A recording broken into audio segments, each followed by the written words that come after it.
Hi, coaches. Welcome to episode 14 of the Don't Tell Me, Show Me podcast. It's Mark and I together this time.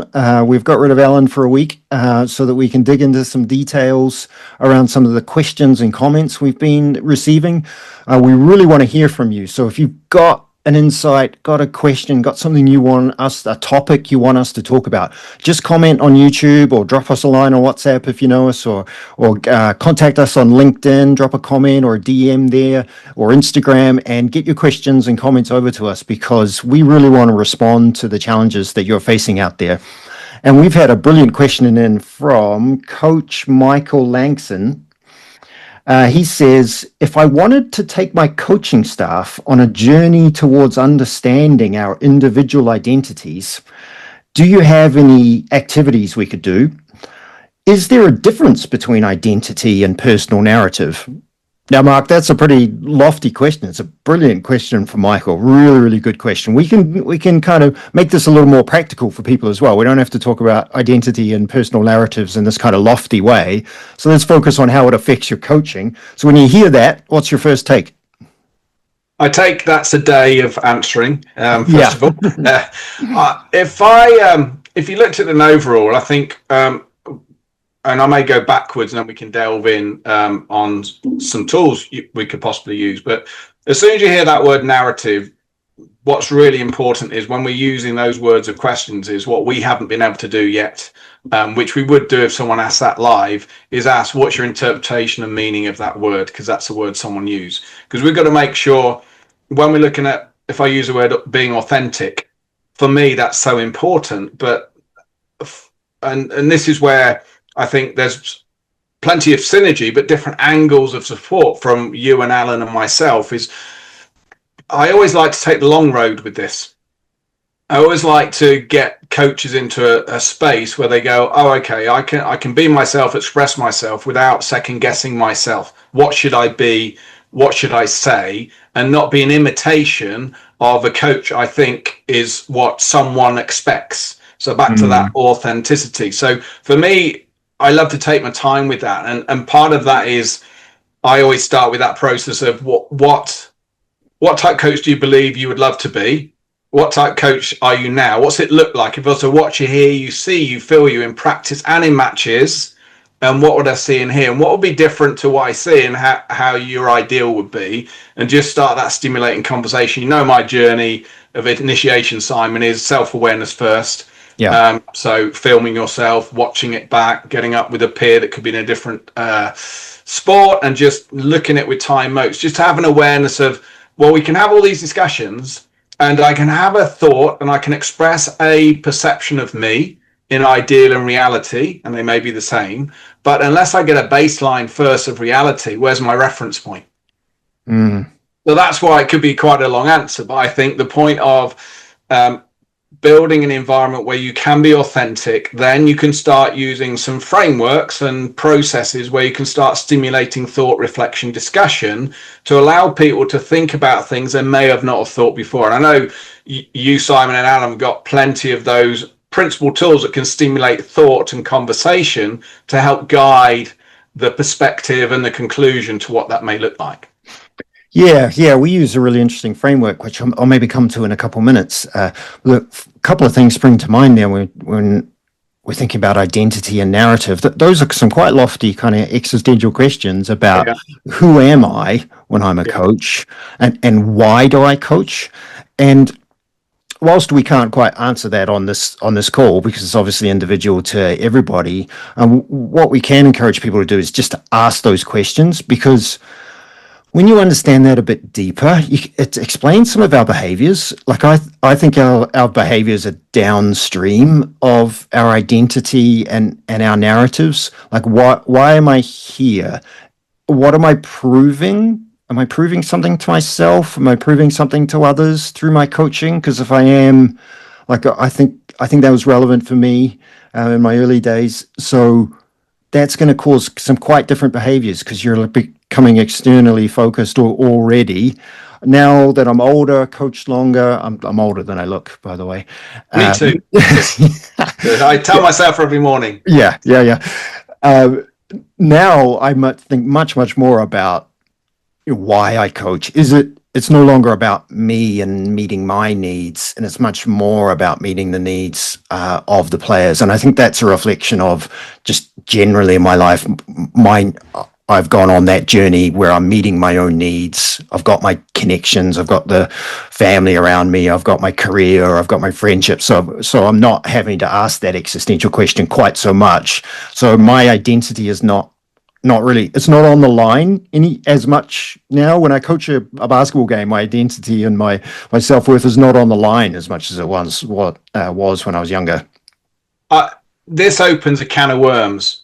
So can we just pick a couple of worms out the can we've just opened? Yeah. So if we look at reality, I'll give you an example. Is when I was in the military as one of the senior instructors, one of the challenges we always had was that they would send the best instructors, military instructors, to Sandhurst, and Sandhurst is where you train the British officers. And so you go for an additional selection process beyond your normal training qualification. But you could argue that actually the best instructors you want should be with the toughest to develop, which would be basic private recruits. The diversity of knowledge, motivation, etc., and selection to get to day one a recruit is far lower and diverse than it is Sandhurst at day one with the recruitment, all the elements. So if we relate that to coaching, I would argue that your spectrum of need is far higher to the needs of the player at grassroots and age group coaches than it is at performance level teams. Because performance level teams, it's quite clear on what the success is. The drive in performance is based on results in the end. We could look at all the stuff that we want to facilitate the environment, but actually you're being paid because people want to win games. You're being brought in as a coach. That's a performance outcome. So the players you're getting in, they are all should be, and you're selecting them because they are high drivers of performance. Now, we know some of their behaviors aren't aligned to what they think, but sometimes that's because they haven't been cultivated effectively. That's part of great coaching. However, now let's go to an age group in a club, grassroots in a club. You may have a bunch of young players and some are just getting dropped off because their parents want to go and play golf. I'm making this up. I'm sure it may or may not happen. Other more and they're important going, oh, I'm just here. You know, when are we getting picked up? And then you have people that go, look, I just want to play. I just want to be a social with my mates. And then you have people that go, no, I really want to. I love this. I want to be the best I can be. I want to see how far I can get. So you've got a bandwidth of player need in one group, in one coaching session, and how they turn up in their state, mood, commitment, engagement, and capability of knowledge, IQ, etc., physical attributes is so diverse. So now when we're looking at what you've just said there as a coach, Simon, is about, you know, my take is always, I should be a service provider for the people I'm coaching.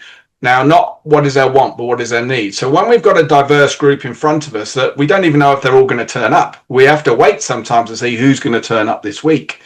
Then it's that point about I need a bandwidth of coaching skills that may be far higher in application of use of engaging, connecting than someone that may be in high performance. Now, I don't like the words high performance, you know, performance leisure, you know, there's a difference. Capability may be the difference between performance and high performance.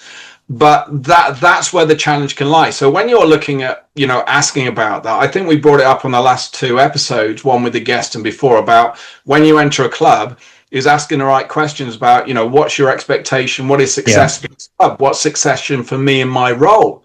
Because then if it goes against my principles of one, what I believe I am as a coach and my strengths, but also what gives me the buzz to coach, why do I coach, what's my passion? Because if you go, it's all about winning, you know, I will do everything I can, I'll watch the videos to get the best out of my team to win.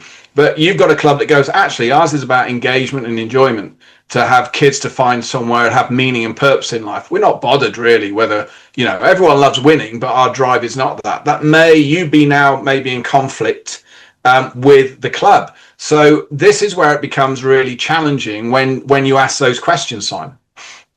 Yeah, and if there's a mismatch between the identity or the story that the coach is telling them themselves and the level or the needs of the players, then there's a lot of problems. I mean, you see it all the time, don't you? In youth competition, you see somebody who's a coach who's telling themselves, "I'm a performance coach," or they maybe don't use those words, but just and that sort of pathway language that, I'm a performance coach, or I'm a winning coach, or but the participants have got that wide range of needs and wide range of motivations, and a lot of them aren't performance players at all, basically have no chance to. So you end up with a situation, particularly in teams, where the coach is coaching 2 or 3 or 4 kids, really, and the rest well, are not so Simon, let me add there, because it's a really important point you made, is what they're doing is they're attempting to coach everyone the same and try and dip in and out to engage some others,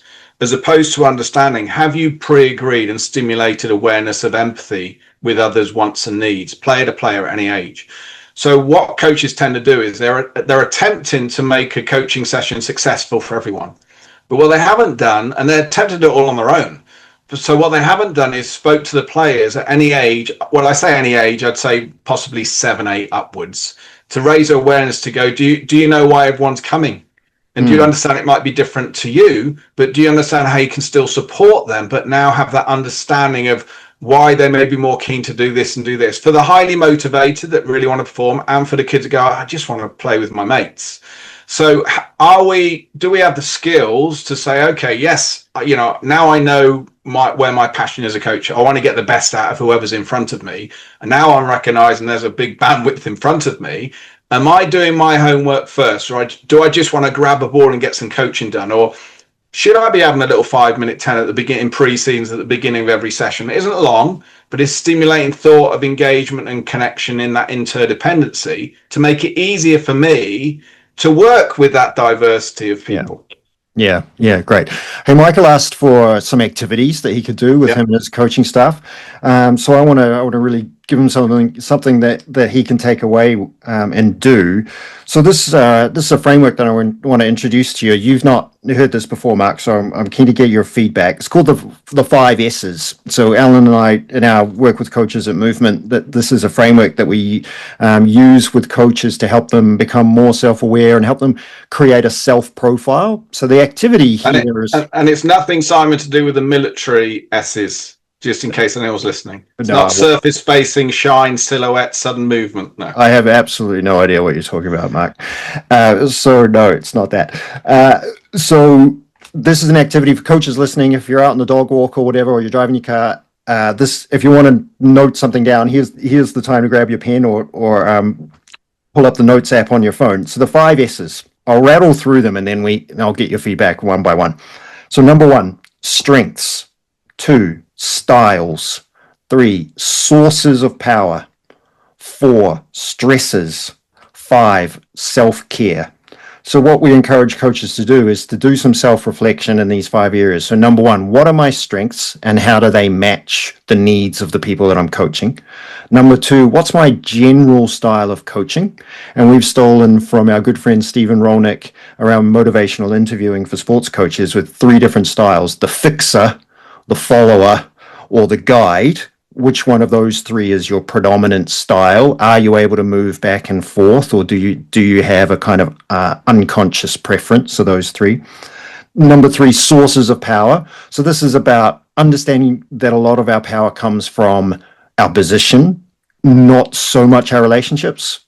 It can do, but sometimes you just have good compliant relationships because of the power that you hold as a coach, i.e. the power of selection, for example. Number 4, what stresses you out. So just knowing in advance what stresses you out can help you avoid it, which leads to number 5, writing a self-care plan. So maybe, Mark, I could throw those first couple at you, see what bounces off you. Strengths, matching those to the needs of the player. Styles, the fixer, the follower, the guide.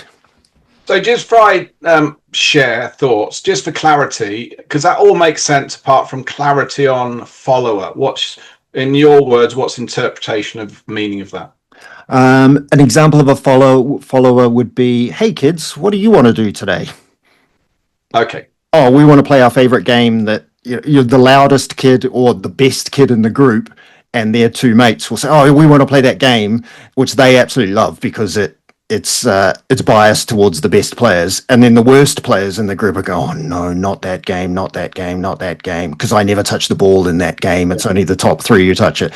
So that coach is, you could call that player centered if you want. It's not really, because it's certainly not need centered. It's just following what the kids want to do. Well, that's a great example of the frustration of why, need centered is as we communicate, and why person athlete centered is misunderstood. And that's an example of misunderstood on that process. And it's separate. It's not connecting sessions. It's independent. What are we going to do today? What do you want to do today? It's, independent as opposed to the flow of development. So I love them. The question would be so let's look at from your first S is how do you, so if you're now, let's bring this alive. So imagine now whether you're the head coach or they brought you in, Simon, and go, can you support us? Whoever's leading this within the coaches, would you ask them to go and do it on their own? Would you ask them, and then come in to discuss? Would you ask them to, let's do it all together and discuss and have chats and little breakout groups? It might be only 2 or 3 of you anyway. But how would you get them to be accurate in the difference between awareness and reality? Or is this all about simply awareness, even if it's way off in accuracy of? Well, it's the beginning. So it's about 2 things. One is awareness, but the other is about confidence and just being a strengths-based coach. Because if you're going to be strengths-based in your mentality with your players, then be strengths-based in your mentality with yourself, with an awareness of where your blind spots are. And we reframe weaknesses as a overplay of your strengths. They're often the other side of the same coin. It's often if you're a great communicator, you're great at talking and explaining, so you do lots of talking, and there's not enough, playing from the athletes. So I would modify your rule of 3, and I'd start with, okay, every coach on their own. Like when we've done this in workshops, 5-6 minutes, literally on your own. The room goes quiet, which is rare with a group of coaches, and just scribble down what are your strengths, and then it's secondly reconciling those with your peers. So then if you and I were together, we'd write our strengths, and then if we knew each other, I'd write your strengths down on a piece of paper, you'd write my strengths down, and then we'd share. So you're getting it from peers. And then it's about athletes. It's about the people you coach. If they're young, it's also the parents, and it's asking them, hey, when this coach is at their best, who are they? How do they behave? So there is a point of referencing in their perception of what is great coaching, I guess, to a degree. As soon as you go external, asking others, a great example is a parent. If a parent perceives, the super strength of the coach is being passionate and, never stopping to speak or stopping to be silent, should I say. So then they go, I love the fact you do that. It's interesting because when I delivered a corporate, I use the word strength and anti-strengths. It's similar to how you see it. It's okay, so this is where this is. So what's the anti-strength? What's the contraindication? What's the antagonist? Yeah, or the shadow. What's the shadow of that strength? If that strength is big, it casts, every strength casts a shadow, and what lurks in the shadow of that strength? And also, is it fit for purpose in the moment? I know we spoke about on other episodes to say, and it's an interesting question, actually, because I've been meaning to ask you this for a while, since a few of the episodes, Simon, we haven't had space to do so. That's because Alan talks too much. Well, we all talk, don't we? That's part of this, I guess. We're all silent. Would be very interesting with it. So that journey of when you're sharing this is, how do you map out? So imagine you've had the discussion, you've had a stimulation of process. How do you then, when you guys are working, is you go, okay, so what's next? So imagine now you've had it, and it may be over weeks, we break it down. It may not obviously be in all one session, stimulation of thought, reflection. How do you bring that from, okay, we've had a discussion, we've got some words now, we've got some thoughts. What's next? So imagine they've gone through all the S's, we've had a discussion, there's been some disagreement, some agreement. We know some coaches never like to give themselves anything over an 8 out of 10. Mm-hmm. You know those, and some are so wild they're trying to sell themselves in that environment. What's your next stage once someone has gone through that? There's been a discussion, we've got a conclusion, some of agreement, some of difference of opinion when we're asking others. What's next? Yeah, that's a great challenge. So how do you translate your strengths into the session plan for your practice tonight? Because that's what matters, isn't it? Isn't it? So it's identification of when we've used our strengths in particular. So next I would ask for coaches to give examples. So here's two of my strengths, and here's a story about me using those strengths. And then maybe there's the shadow as well. If we've got enough safety in the room, then we ask about the shadow side of that strength as well. And then it's an open question: how can you apply those strengths into your next practice session? We would want to see a parallel activity which is based on the needs of the players.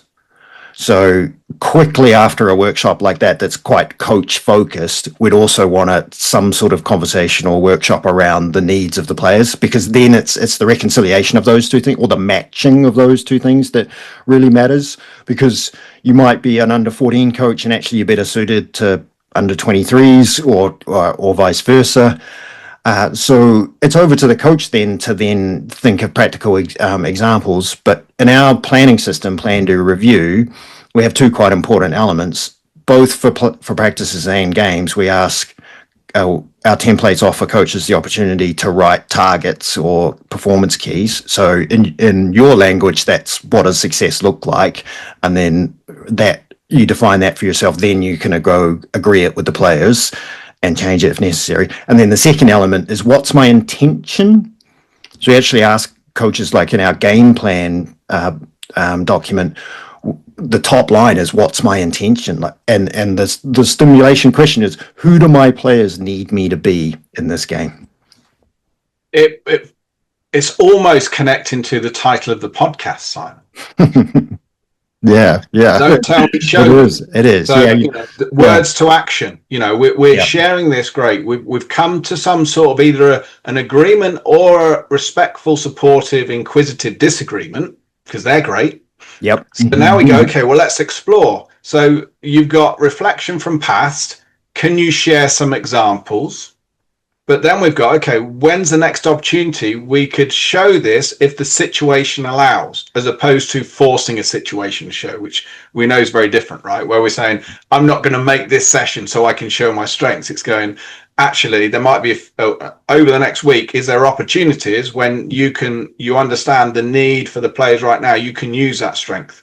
Are there times now where you're spotting where you're a bit lost?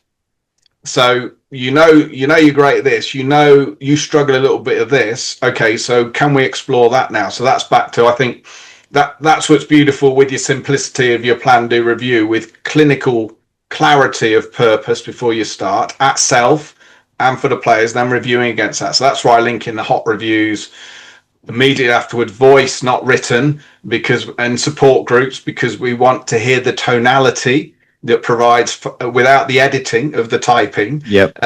And then the cold review is, I listen back to that a day or so later and say, is that accurate? But then you've got the other coaches that are listening to say, actually, I think you were really down on yourself there. But I think one of the challenges, and it's interesting on your take, Simon, is one of the challenges I find is a lot of my work in adherence of developing the change, the behavioral shift, is when someone agrees to do something, often, they really want to do it.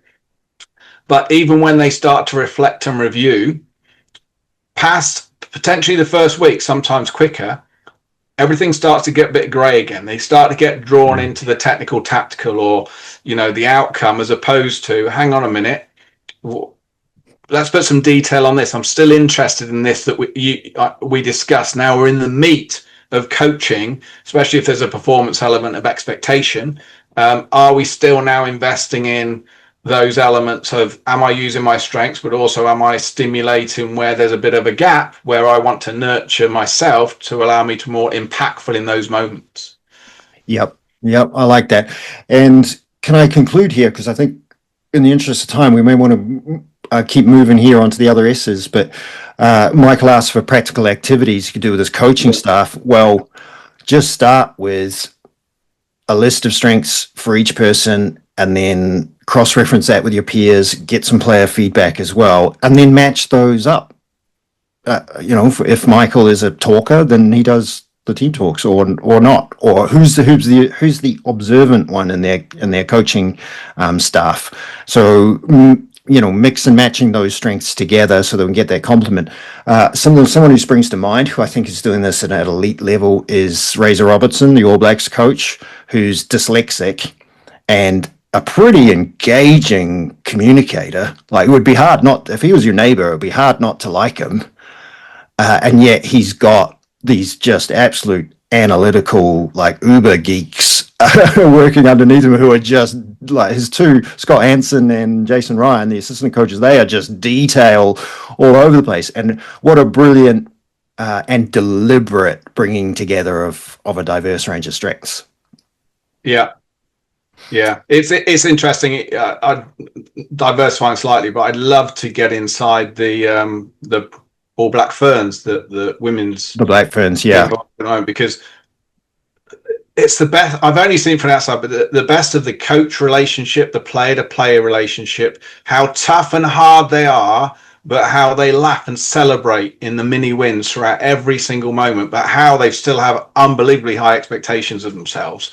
I remember that I think it was 2 matches ago, they conceded a try.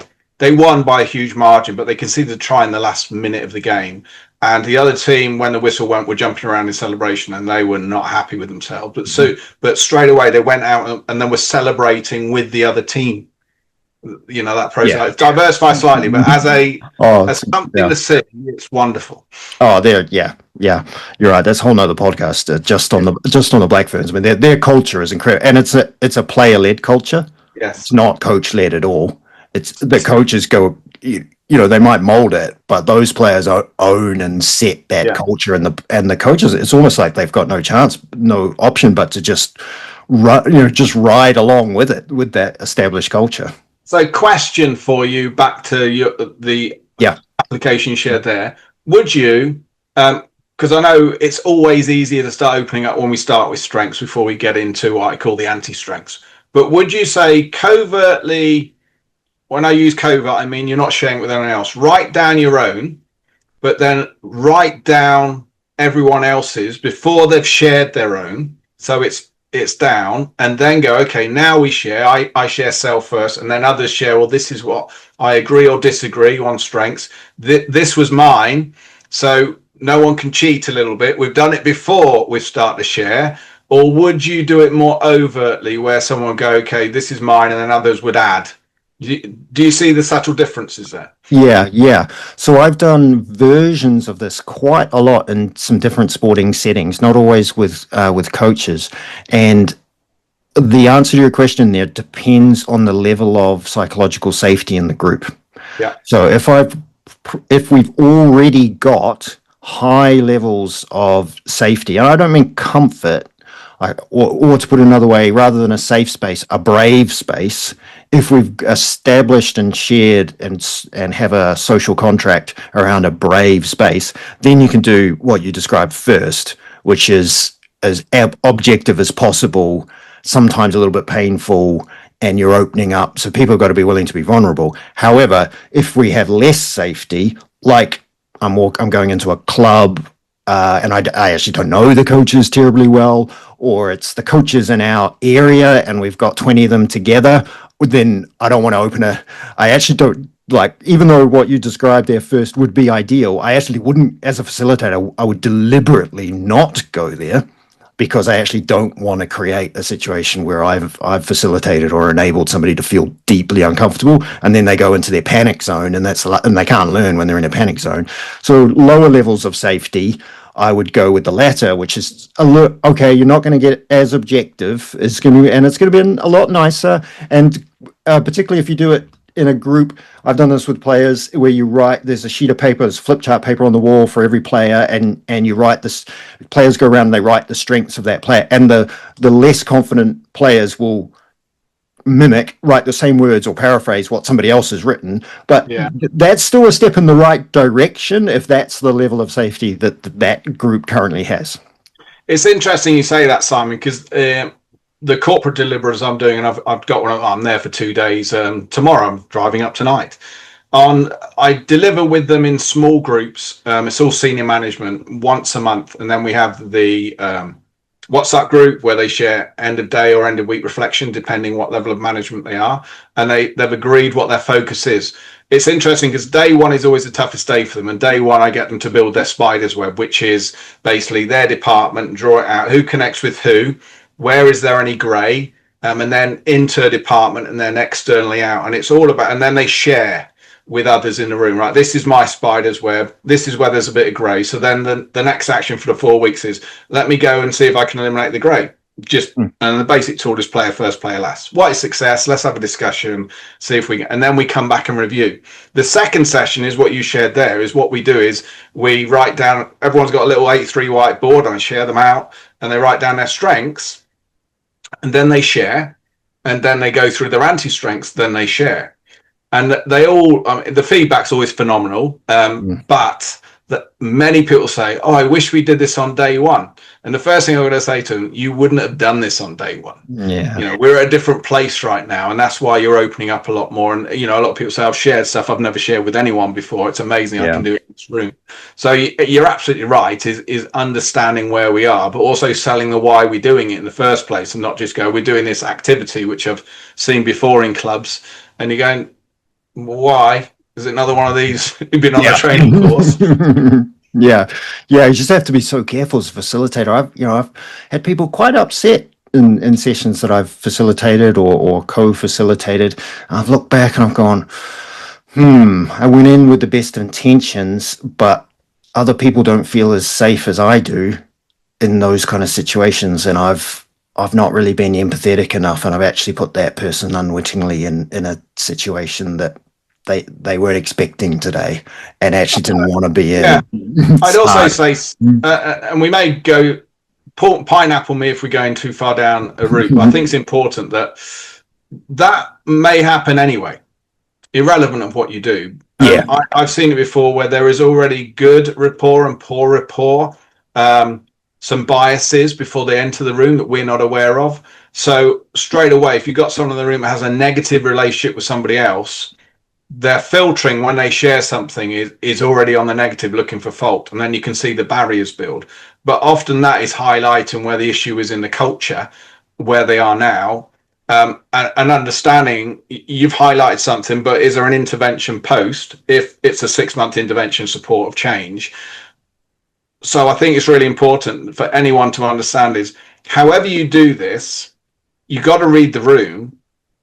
But those upset moments may happen. And so long as there's a support structure following it of reflection back to what success is and close the loop, which I think we spoke about on episode 3, then it's almost saying when you review like you did there, Simon, I don't know the answer to this, but you may have gone, I could have been more empathic. But could you have been, in the moment with what you knew, were you going, actually, no, I thought I was as much as I could. Now I've got new data. Could I have done it differently? Well, I didn't have this data then. Yeah, good point. Good point. It's always tricky to know. Yeah. Hey, look, we're pushing up the edge of our time here because we want people to be able to just get in and out and take something from these podcast episodes, the short ones. So we could come back to some of these. I'm really interested. Maybe somebody's going to comment once this goes up on YouTube, or maybe send us a text or something, because maybe they wanted to dig into some of these S's a little bit more. I'll just read them again just for that person who's taken notes. Strengths, styles, sources of power, stresses, and self-care. If you want to just start understanding yourself as a coach, rather than a blank piece of paper, scribble down those 5 words, take some notes against those, and hopefully they'll get you started. And I think if we could, your last one was self-care, and again, you could have a podcast on each one of these. I think we need to. I think at some point we need to. Yeah. I think what's really important with people listening here is at the bottom. Often, in my view, that should be at the top. But what does that look like for me? Have I learned just basic breathing techniques to help me get present again? Have I learned ways where I can write things down at the end of the day to help closure, to help me sleep? Have I got someone I can communicate with just to get me back to some sort of level of reality and not getting caught up on silly things like we discussed there? As you know, with the data you knew at the time, don't hang on to something because something went wrong. It happens a lot with coaches. So that self-care isn't a wishy-washy thing. It's a daily investment, but understanding explore the elements. You go, actually, if I use this every day, actually it is getting me in a better place. I can't change the amount of workload I've got. I can't change the stress of the environment around me. I can change my perception of it. And I can certainly do my daily 5-10 second investments. And what do they look like for me? But then commit to over 4 or 5 weeks, then review them. Don't do them for a couple of days and think, oh, it didn't work. So I think self-care in itself is, for me, it's one of the number ones. You know, my belief is wellness and performance is symbiotic. But often what we do is we only discuss or invest in the wellness when there's a problem. As opposed to if I invest in it every day, there's going to be less problems. Yeah.